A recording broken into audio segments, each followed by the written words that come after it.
My name is Sarah. I am 41 years old. I have been married to Michael for 15 years. We have 2 children, a house with a garden, Sunday morning pancakes, anniversary dinners, the kind of ordinary, beautiful life people say they want. And for 15 years, I believed we chose each other. I believed our story started the day we met. Then I found the box, and I learned the truth. I was not his first choice. I was the woman he chose when the woman he loved said no. It started with the attic. We were finally cleaning it out after years of saying we would. Michael was at work. The kids were at school. I was alone with boxes of our past. I climbed the creaky stairs with a cup of coffee. Dust particles floated in the afternoon light. Old college textbooks, baby clothes we could not let go of, Christmas decorations, tax returns, normal things. And then, pushed far into the corner under a dusty blanket, a wooden box I had never seen before. Small, plain dark wood, locked, but the key was taped underneath. I should have left it alone. I should have asked him first. But something in me already knew. This was not our box. This was his, from before me. I turned the key. The lock clicked. I opened it. Inside were letters, dozens of them, tied with a faded ribbon, all addressed to Michael, all from the same person, Rachel.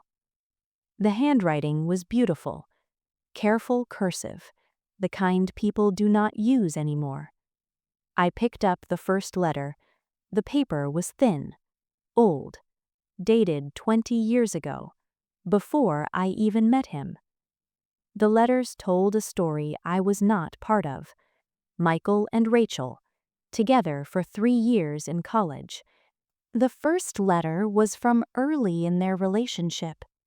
You are my forever person. When you look at me, I feel like I am home. I sat on the dusty attic floor and read words meant for someone else. The early letters were full of dreams. She wrote about the house they would buy, marriage, children, growing old together. All the things Michael and I actually did, but she said them first.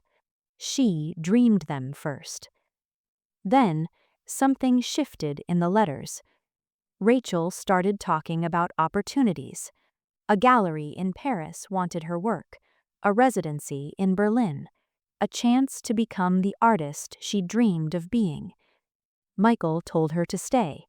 They could build a life here. She could paint anywhere.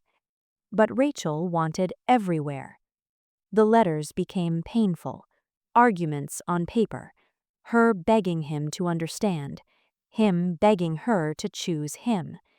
Why cannot you understand that I need this? She wrote. This is my dream, Michael. And then the final letter, dated 16 years ago, 2 weeks before Michael proposed to me. The paper shook in my hands. Michael, I cannot marry you. I love you, but if I stay, I will spend my life wondering who I could have been, and one day I will resent you for it. I am choosing my dream. I am choosing Paris. I hope you understand. I am so sorry. Please do not hate me. Rachel. I sat on the attic floor for a long time. 15 years of my marriage suddenly different. 2 weeks. 2 weeks after she left him, he met me. I remember that day so clearly now. A coffee shop on a Tuesday afternoon. I was reading a book. Something funny. He walked past my table. Stopped. Came back. Excuse me, he said. I just had to know what book makes someone laugh like that. I looked up. He was handsome, nervous. There was something sad in his eyes, something I mistook for depth. We talked for 2 hours. He asked for my number. I thought it was fate. I thought the universe brought us together. But the universe did not bring us together. Rachel's rejection did. 3 months later, he proposed, in that same coffee shop. I have never been more sure of anything, he said. I thought it was romantic. I thought he was sure. I thought he chose me. But he did not choose me. He chose not to be alone. He chose me last, after Rachel, after she walked away. When Michael came home that evening, I was at the kitchen table, the box in front of me. Rachel's letters spread out. He saw them immediately. The color drained from his face. Sarah, 2 weeks, I said quietly. You proposed to me 2 weeks after she left you. He closed his eyes. You went through the box? You kept it, I said, for 15 years, through our wedding, through our children, through every anniversary when you told me I was the love of my life. You kept her letters in our attic. I forgot they were there. You did not forget. You hid them. You hid her. He sat down across from me. I did not want to hurt you. You did not want me to know that I was your backup plan. That is not what you were. Then what was I, Michael? Silence. Heavy. Finally, he nodded. Yes, I met you 2 weeks after she left me. I was broken. That part is true. I loved Rachel, he said quietly. When she left, I thought my life was over. I couldn't eat. I couldn't sleep. Everything reminded me of her. I was so angry, so hurt. I felt like I had wasted 3 years on someone who did not choose me. He looked at me. Then I met you, at that coffee shop. You were reading and laughing. You looked up and smiled at me. I thought you were the most alive person I had ever seen. I had felt dead for 2 weeks. 2 weeks after she left? Yes.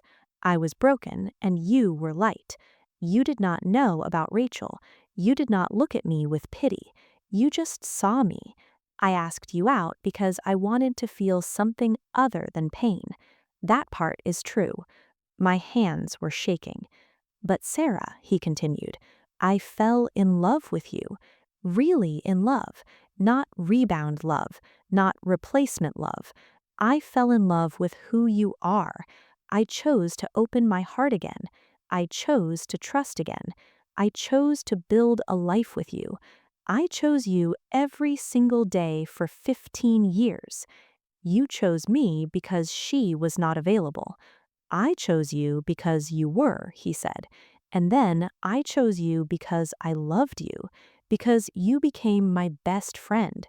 Because when Emma was born, I looked at you and thought, this is my family. This is everything. That is not the same thing. Is it not?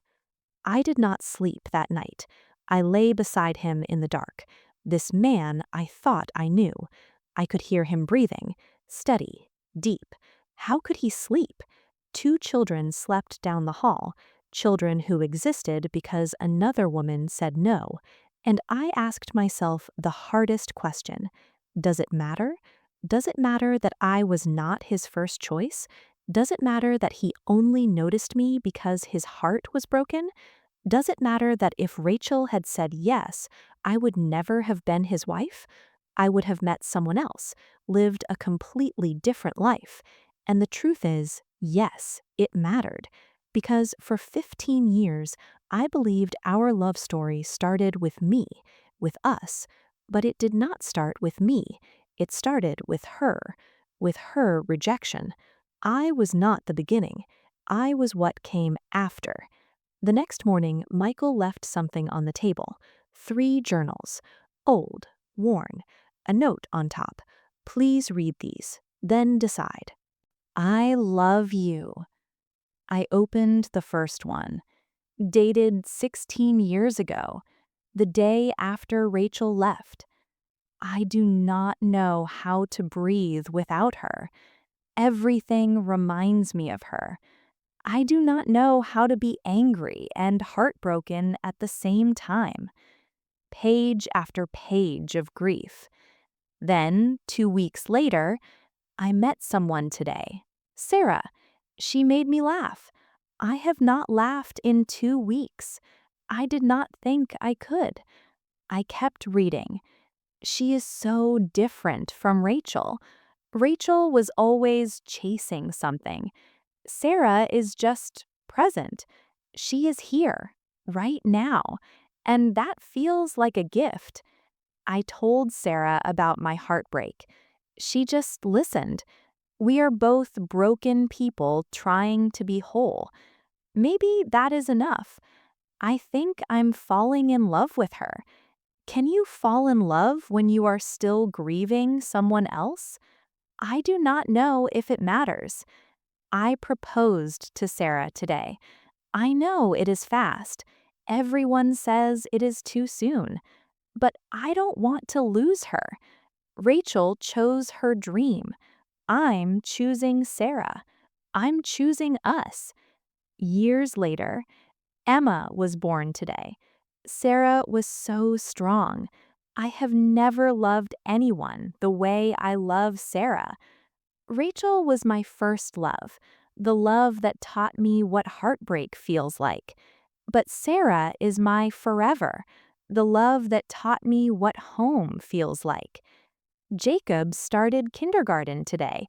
Sarah cried. I laughed at her. This is my life, this ordinary, beautiful life. Rachel was a dream I had when I was young. Sarah is the reality I built when I grew up. Another entry. 15 years married today. I thought about Rachel this morning, wondered where she is, if she is happy. And then Sarah brought me coffee in bed and smiled at me, and I realized Rachel was the woman I loved when I was young. Sarah is the woman I chose when I grew up. She is not my first love, but she is my last love, and last is the one that stays. I closed the journal, tears on my face. Michael came home that evening. I was still at the table. I read them, I said. He waited, afraid. You chose me last. Yes.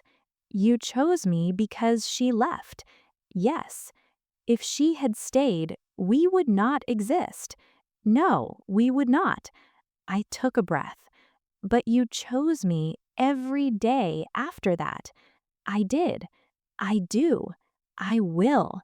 I looked at this man. 15 years. 2 children. 1,000 ordinary moments. Late night conversations. His hand in mine during every hard thing. Every beautiful thing. I was your last choice, but I was still your choice. You were not my last choice, he said gently. You were my final choice. Last means I settled. Final means I found what I was looking for and stopped searching. You were my final choice, Sarah, and I have never regretted it, not once. Maybe there is a difference. Maybe being someone's second chance is not the same as being their second choice. Maybe love is not about who you think of first. Maybe it is about who you choose to stay with, who you choose every single day. Rachel was his first love, but I am his chosen love, his daily love, his come home to love. And maybe that is enough. We did not fix everything that night. Trust takes time to rebuild. There were more conversations, more questions. But I understand something now. Being chosen last does not mean being loved less. Sometimes it means being loved more intentionally, more completely. Michael loved Rachel with the passion of someone who does not yet know loss. He loves me with the wisdom of someone who does. He loves me with gratitude, with presence, with the knowledge that love is a choice you make every single day. I will never be his first love, but I am his last love. And in the end, that is the one that matters. Because first loves teach you what love feels like. They teach you about passion. They break your heart. But last loves teach you what love is. They teach you about commitment. They stay when things are hard. He chose me last, after heartbreak, after loss. And I choose to believe that means I am the one he was meant to find all along. She taught him what he did not want. I showed him what he did. He chose me last, but I will be the one who stays. Thank you for listening to this story. If it touched your heart, please like the video, share it, and subscribe to Story Reading in English channel. Your support helps more stories reach people like you. With every story, our English gets better and our hearts get stronger.